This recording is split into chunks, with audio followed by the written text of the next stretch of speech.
Évangile de Jésus-Christ selon saint Jean. Avant la fête de la Pâque, sachant que l'heure était venue pour lui de passer de ce monde à son Père, Jésus, ayant aimé les siens qui étaient dans le monde, les aima jusqu'au bout. Au cours du repas, alors que le diable a déjà mis dans le cœur de Judas, fils de Simon l'Iscariote, l'intention de le livrer,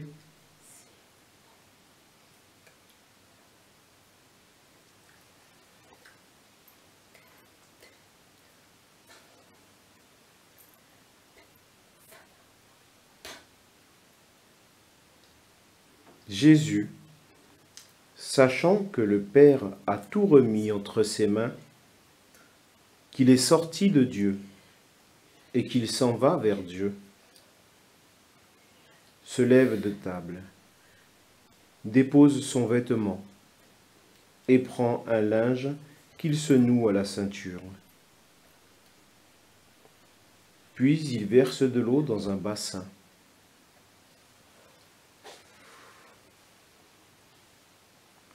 Alors il se mit à laver les pieds de ses disciples et à les essuyer avec le linge qu'il avait à la ceinture.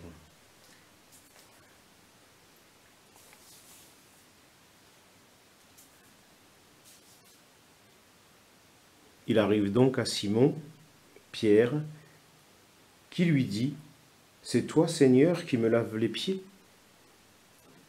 Jésus lui répondit : « Ce que je veux faire, tu ne le sais pas maintenant. Plus tard, tu comprendras. »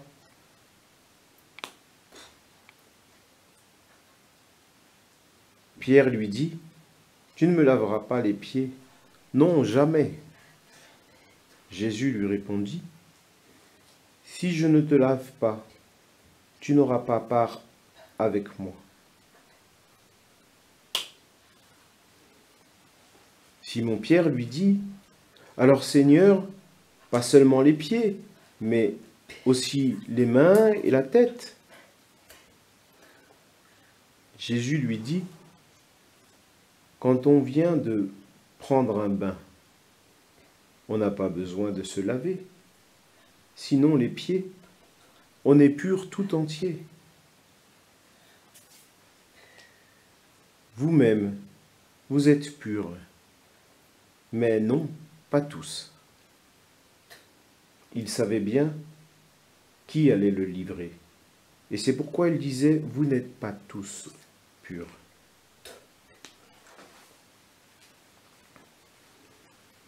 Quand il leur eut lavé les pieds, il reprit son vêtement, se remit à table et leur dit : « Comprenez-vous ce que je viens de vous faire pour vous ?